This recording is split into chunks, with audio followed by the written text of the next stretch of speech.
Patuloy na tumitindi ang tensyon sa gitnang silangan habang tumugon ang Iran sa mga kaganapan na kinasasangkutan ng Estados Unidos, Israel at Russia. Ayon sa mga ulat, nagsagawa ang Iran ng pag-atake gamit ang mga misil na tumama sa ilang lugar na umano'y may kaugnayan sa Amerika. Ang hakbang na ito ay nakita bilang tugon sa mga aksyon na itinuring na hindi fair.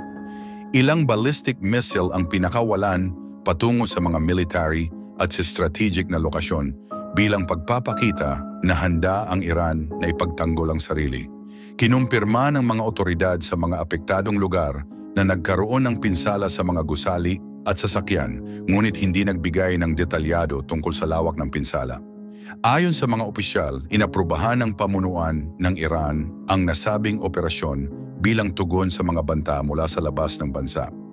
Ipinahayag ng mga leader ng bansa, kasama ang pinakamataas na pinuno, ang kanilang paninindigan laban sa mga panggigipit at panghihimasok na hindi nila itinuturing na makatarungan.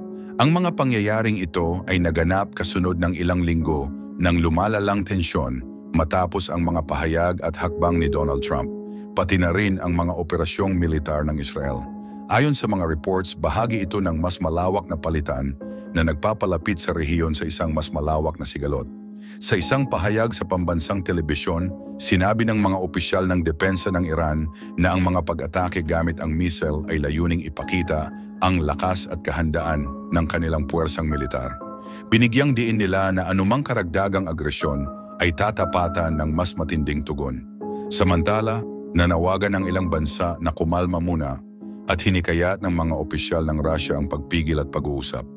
Ilang missile na pinakawalan ng Iran patungo sa Israel ang nagawang mapatigil ng Iron Dome defense system ng Israel.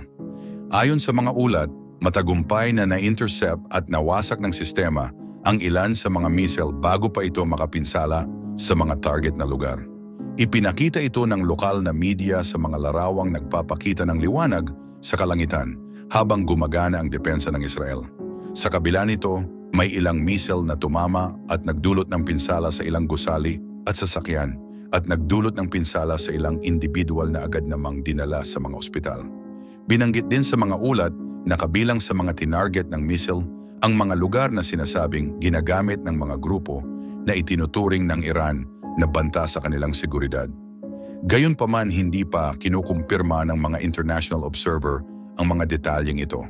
Ang pagpapakawala ng missile ay kasunod ng babala ng Iran na anumang pag-atake sa kanilang teritoryo o interes ay hindi palalagpasin. Ang ganitong pangako ng pagtugon ay nagdulot ng pangamba na baka lumala pa ang sitwasyon. Binalaan ng mga analyst na sa bawat palitan ng hakbang, mas tumataas ang posibilidad ng mas malawak na hidwaan. Itinuro rin nila ang komplikadong ugnayan ng mga alyansa at kompetisyon sa rehiyon na maaaring maghatak pa ng ibang bansa sa sigalot kung hindi ito mapipigilan. Habang patuloy na nagbabago ang mga kaganapan, masusing binabantayan ito ng mga gobyerno sa iba't ibang panig ng mundo. Dumarami ang panawagan para sa diplomasya sa hangaring maiwasan ang karagdagang aksyon ng militar. Ang mga susunod na araw ang magpapakita kung ang mga bansa ay pipili ng daan ng pag-uusap o kung magpapatuloy sa mga hakbang na maaaring magdulot ng mas malalang pangyayari. Nanawagan ng Estados Unidos sa China na hikayatin ng Iran na iwasan ang mga hakbang na maaaring makaapekto sa malayang pagdaan ng mga barko sa isa sa pinakamahalagang ruta ng dagat sa mundo. Ang panawagang ito ay ginawa matapos lumabas ang ulat na inaprubahan ng parlamento ng Iran ang isang panukala na nagmumungkahi ng posibleng pansamantalang pagsasara ng Strait of Hormuz. Ang lugar na ito, na matatagpuan sa pagitan ng Persian Gulf at Gulf of Oman, ay mahalaga para sa mga barkong nagdadala ng langis at gas. Ikinababahala ng marami na ang anumang abala rito ay maaaring magdulot ng problema sa supply ng enerhiya sa buong mundo at magpalala ng tensyon sa rehiyon. Ipinahayag ng mga opisyal ng Estados Unidos ang kanilang pag-asa na gagamitin ng China ang impluwensya nito para maisulong ang pag-uusap at mapayapang solusyon. Binibigyang diin nila ang kahalagahan ng pananatiling open at ligtas ng mga daanan ng barko para sa kapakanan ng lahat ng bansa. Ang Strait of Hormuz, bagamat makitid, ay may malaking papel sa pandaigdigang kalakalan, lalo na sa sektor ng enerhiya. Tinatayang malaking bahagi ng langis ng mundo ang dumaraan sa kipot na ito.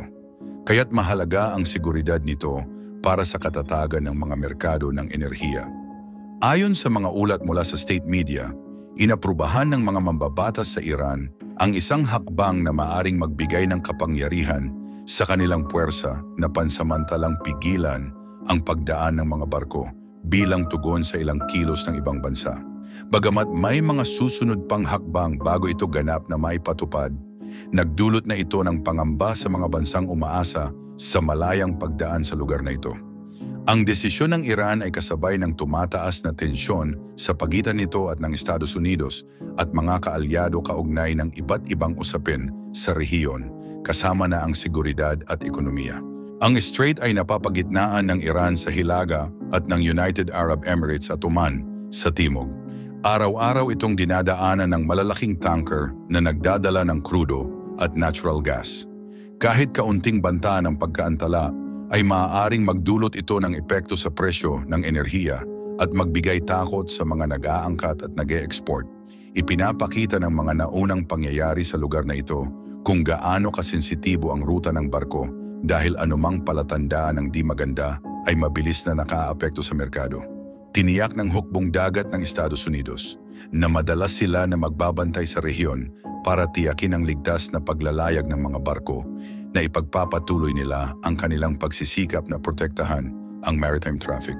Samantala, masusing minomonitor ng iba pang mga bansa ang sitwasyon dahil nakasalalay ang maraming ekonomiya sa maayos na pagdaan ng langis at gas sa strait. Ayon sa mga balita, anumang hakbang na maglilimita sa shipping ay maaaring magkaroon ng malawak na epekto hindi lamang sa gitnang silangan kundi sa buong mundo. Naniniwala ang mga eksperto na ang diplomasya ang susi para maiwasan ang hindi kinakailangang tensyon sa rehiyon. Hinihikayat nila ang lahat ng panig na magtulungan para sa mapayapang solusyon na magtitiyak na mananatiling bukas ang strait. Kasabay nito, nananawagan din ang marami ng mahinahong pagdedesisyon at pagtutulungan dahil ito ang pinakamainam na paraan upang maprotektahan ang kapakanan ng pandaigdigang komunidad. Patuloy ang pag-usad ng sitwasyon at umaasa ang mga pamahalaan at eksperto na mananaig ang pag-uusap at mahinahong pagkilos.